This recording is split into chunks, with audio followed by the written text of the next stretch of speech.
is okay. Bronsted acid. It's easy to understand that this compound is an acid because it donates a proton. The proton's gone, so it donated it under the Bronsted definition. Under the Lewis definition, an acid is a substance that can accept a pair of electrons to form a covalent bond. HCl accepts a pair of electrons to form a covalent bond. The base donates a pair of electrons to form a covalent bond. The base is where all the action started with this arrow. We identify the species as a base. You'll learn how to soon enough, but if we look at these two things, which one of them is the stronger acid, hydrochloric acid or water? Hydrochloric acid is the stronger acid. Everyone in the room should know this from general chemistry. By default, then, the other compound is a base in an acid-base reaction. So you should be able to determine right away which is the stronger acid, the other one's the base. Okay. In this case, though, the base will accept a proton, or, under the Lewis definition, it can donate a pair of electrons to form a covalent bond. And so this is where we started this whole particular process. This is the base, a pair of electrons, start forming a new covalent bond. And that's the Lewis definition. So we can see that no matter what definition we're using, Bronsted or Lewis, this is always the acid. Bronsted or Lewis, this is always the base. But just keep the two definitions separate and distinct from one another. Well, maybe you just write acid, both definitions side by side, and write base, both definitions side by side. But for now, most of the time, we'll be using the Bronsted definition, focusing on protons. But for the next 5, 10, 15 minutes together, we're going to look at examples that were in the pre-lab, pre-lecture videos about Lewis definitions and describe two particular cases. One case will be very, very similar to what we were just doing, and one case will be new. I think in the pre-lecture video, I did them in the reverse order of what we're going to do now. That's okay. For now, well, maybe I should keep them consistent. But let's just call this case 2. I think it was called case 2 in the video and PDF slides that I passed out. And again, I'll try and figure out what's wrong with those PDF slides. But as you can see, we're not going to use them at all. They're not that important. The less common case, we'll just describe first. We'll do some examples with it. But the more common case is consistent with Bronsted-Lowry theory. The less common case that we'll encounter with Lewis acid definition is called the empty orbital case. Okay? It's a situation where we're going to be using an empty orbital to play a role as acid or base, and we're going to go back to some molecules that we learned about in the first few days with Dr. Martinez. And maybe you saw BF3 in your discussion with Dr. Martinez, or maybe not. Maybe you saw aluminum trichloride, or maybe not. Well, it's okay if you didn't or did. We're going to see them right now, but we're going to go back to the basics and practice correct Lewis structure drawn for BF3. That's the one that I want to talk about. Correct Lewis structure for BF3 starts out with assigning the connectivity. If you didn't know that, I'm telling you what the connectivity is. You count up electrons and place electrons.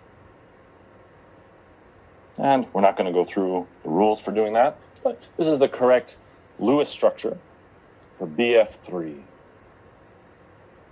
It's a little funny. Boron's violating the octet rule. Not making any mistakes here yet. Pretty live and alert for a Monday morning. But this is the correct Lewis structure for BF3. It actually violates the octet rule.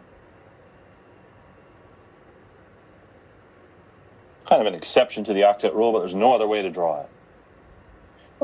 It's the hybridization. We thought hybridization was gone forever. What's the hybridization of boron here? Write it right here in this little red box on your sheets of paper. It's the hybridization for BF3. A couple different ways to figure it out. Hopefully the correct hybridization you got for BF3 is sp2 hybridized. Two different ways to think about it. BF3 is connected to three things equally. It has three single bonds coming out of it. To do so, it'll have to have 3 identical orbitals. Okay? We'll see it change momentarily. But BF3 is kind of a special compound. These 3 lines here in mathematics mean identical in meaning, or identical in value. We're going to just redraw BF3 kind of from a tilted vantage point. This is what BF3 looks like. The bond angles here are 120 degrees. You could build it. And BF3 has an empty p orbital. I'll fill in all the other electrons for fluorides, or fluorines. And this is the correct molecular structure for BF3 if we were to really draw it. BF3 is a very, very special molecule. We'll see it a couple times in this course, maybe in the second half of this course in 220B or wherever you take it, whatever school you take it. You'll definitely see BF3 show up again, or aluminum trichloride show up again. And it's a very special molecule, kind of. It violates the octet rule, but some things we know about it should be sp2 hybridized, and if we were to actually draw the correct electronic configuration for boron, we would see that it has an empty p orbital. We're going to take this particular molecule, and we're going to finally react it with something. Let's take diethyl ether.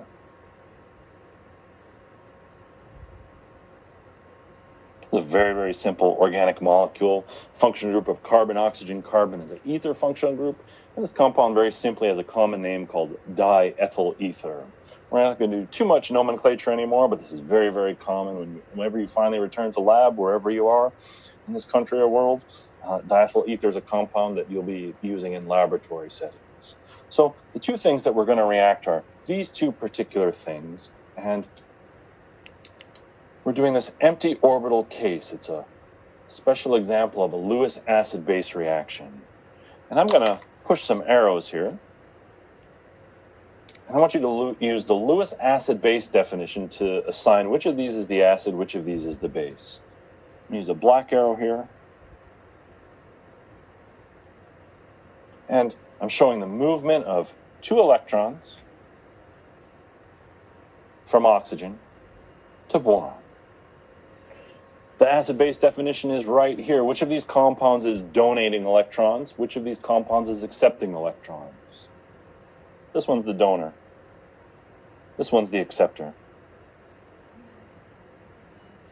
So this is an example of an acid-base reaction that doesn't involve any protons, so the Bronsted-Lowry definition won't work.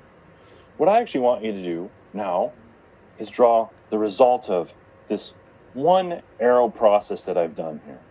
This arrow means 2 things: moving these 2 electrons to form a new covalent bond. So these 2 things are going to form a bond together and make 1 molecule. There's 2 things.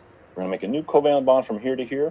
What I want you to do your very best is, it's going to take about 30, 60 seconds. I want you to draw the new single molecule that this particular arrow means in your mind. What do you think this arrow means? I'm telling you, point blank, means using 2 electrons to form a bond. So we're going to make a bond between oxygen and boron. I want you to write all this out. What do you think it looks like? Just do your best.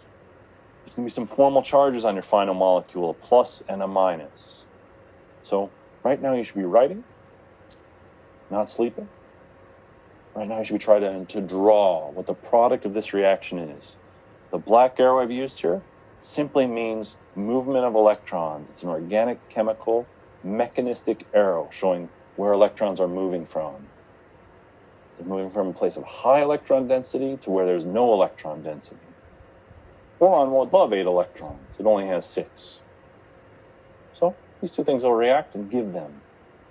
And give boron the electrons. I want you to make a new bond between oxygen and boron, draw everything else the way you envision it. And I want you to fill in all the appropriate formal charges on your resulting molecule.